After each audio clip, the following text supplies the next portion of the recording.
There's a fly right above your head. Okay. A little one. That's all I can see. Oh, it's a mothy mothers. Get him, James. Oh! Well, that's actually a great start to the podcast. Cheers! Cheers!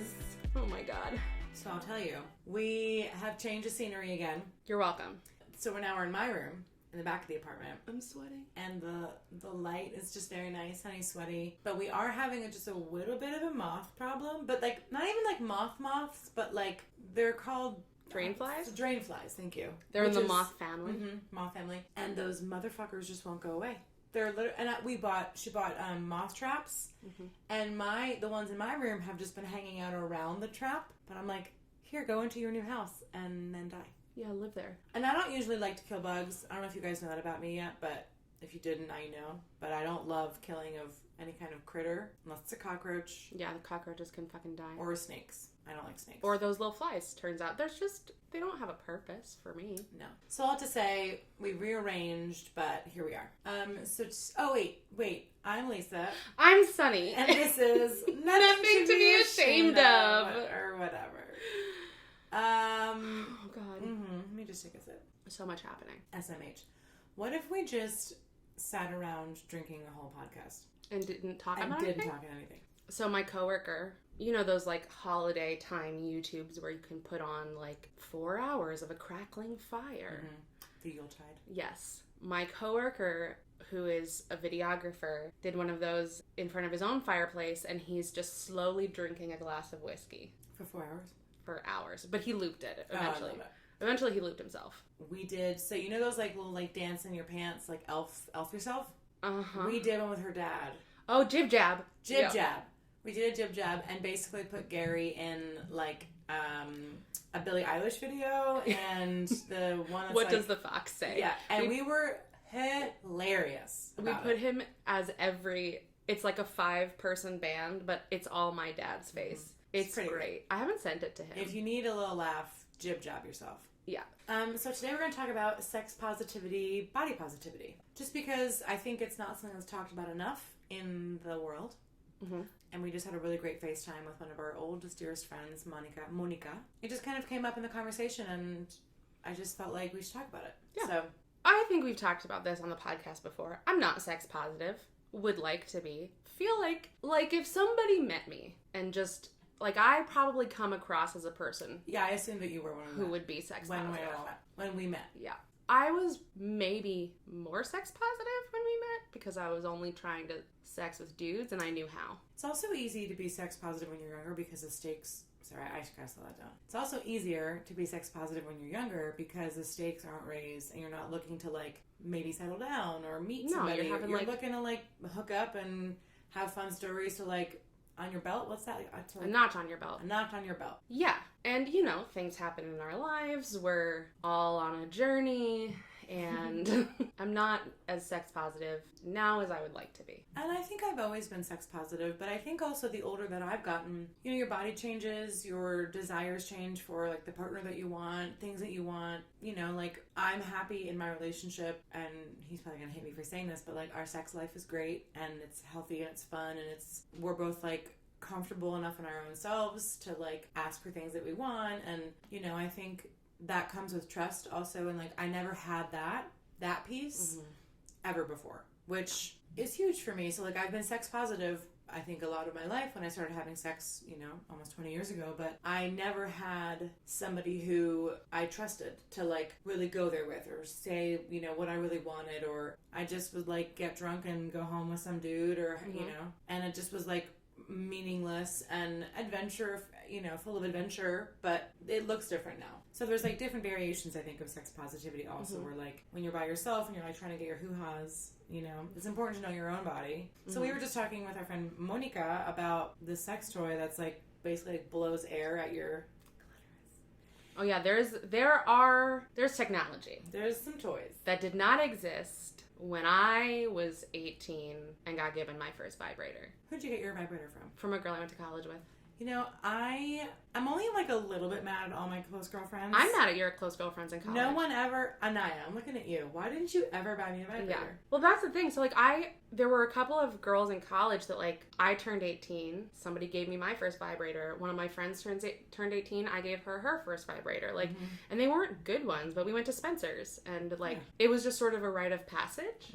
And so I am mad at your friends who didn't get you one. I've never had, I've never used toys. And I would be open to it, you know? But, like, I think at this point I probably would want to use them, like, with my partner. Yeah. In, like, a fun little, like, kinky little way. That's like a different level. Yeah. But yeah, I don't know why I never, you know what I did love, or I always wanted? Tell me. But again, I probably wouldn't have wanted it with anybody I was with before. They're like little well, I think I might be making this up. Okay, please tell me what you think exists. I can't wait. I don't know where I heard about this. But it's basically like little panties that you put on. And there's like a little like vibrating thing with the remote. Them, and then you can be your partner the remote. So you can be like at a dinner party and like they can just like bzz, bzz, like buzz you. You're like, okay. I would do that with boyfriend. I think that'd be really fun. Yeah, that's something that is like for you and a partner. Yeah. Or somebody that you're like, maybe. And he would just like buzz me all night probably when I'd be like talking to somebody important. I'd be like, great, thanks for that. Yeah. Or, but like, maybe he wouldn't. I feel like he would like respect your time to talk to somebody very probably. important. He would read the room, but he'd read the room. But it would be fun for me knowing that like he had the ability to like just buzz me whenever he wanted. Yeah. And that's like the point of something like that. It's like kind of a little kinky sexy. Yeah. Anyway. Yeah, I never had a vibrator and I'm pretty mad at all my girlfriends about it. Well, I'm not going to buy you one now. I don't need it now. I know. But, at choir college, the boys weren't sleeping with us, so... Had to get your rocks off. You had to get our rocks off. Yeah, so I would like to be sex positive. So what do you think is keeping you from being sex positive? I think it's like my own shit. Oh, I was thinking actually... Hit me. When you were talking about like trusting someone. That, When you're talking about like trusting someone, what I'm discovering is that there's maybe I have not allowed myself to be open and vulnerable enough to then allow sex positivity to sort of happen. Like I've been trying to act cooler than I am. Got it. And it turns out maybe if you're just like, hey, I'm like a little bit of a nerd, and if like you text me something naughty, I'm gonna get really embarrassed about it and try to hide under all the furniture. Some people are into that. Definitely. And then like that becomes sort of your positivity. It's like I don't have to have this huge, I don't know, change where all of a sudden I'm not embarrassed or I'm not sort of bashful about things. Like, that can be a part of the experience. Well, it's funny. I'm thinking about... So, I wasn't always sex positive. I think I've always been sex positive. But I wasn't nobody was interested in me until college a little bit. But, like, after college was when guys were like, oh, I think that you're kind of cool. Because I just, like... I never really gave a shit. And I had lots of close friends in high school and in college. But I don't think that my sex positivity... It definitely did not come from a partner. It came from within to, like... I don't know what I'm trying to say, but basically, like, I think a lot of people assume that you have to be having sex to be sex positive. Right. And I wasn't having sex until I was 19. But I was comfortable with yourself. I was comfortable with myself. Yeah. I was, like, masturbating really early. I was comfortable. I knew what I liked. I knew what I didn't like. I knew what turned me on. I knew what didn't. I always felt comfortable. I always felt comfortable and, like, sexy in my own skin. And that wasn't appreciated or honored or respected or even acknowledged until I was, like, 25. I mean, there were, like, a couple of guys in college who were, like, a little bit sexy with me, but, like, ultimately they were just all, like, friends, All that to say, I wasn't even having sex, and I was sex positive and body positive, and I think I learned, and I've had two moments of this where, like, I didn't need a partner to validate myself, and then there were definitely times in New York, specifically, where I would be, like, dating, and you're just, like...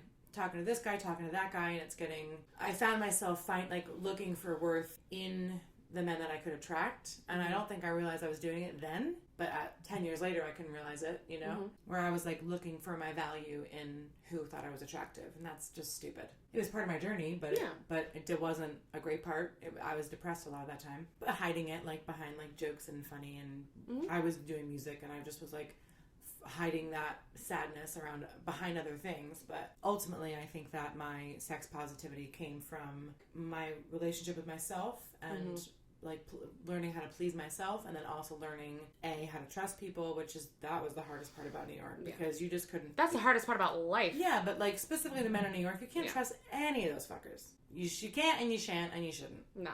All that to say, body positivity, sex positivity, I think are things are not acknowledged enough, specifically for women in our society, and that's stupid. I mean, so much media and even the way that society works is built to keep women in check about their bodies, their desires, themselves, and to sort of diminish women's power. And it's hard to trust someone when that's the messaging.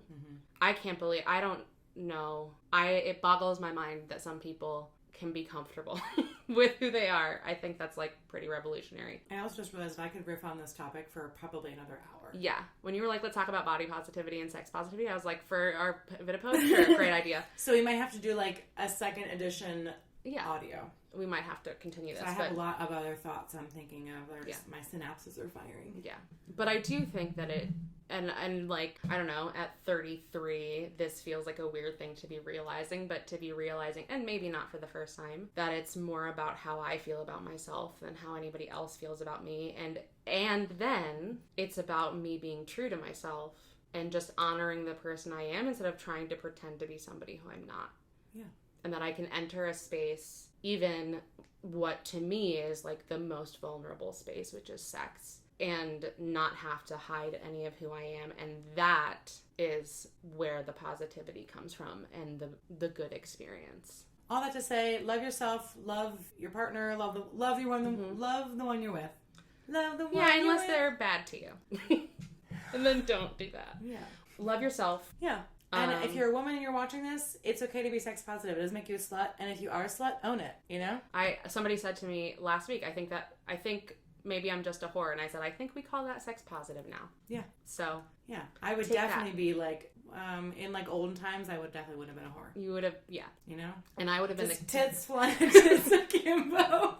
And I would have been a kitchen wench. And on that note, just remember this. There's nothing to be ashamed of. Even if you a kitchen wench. Yeah, because every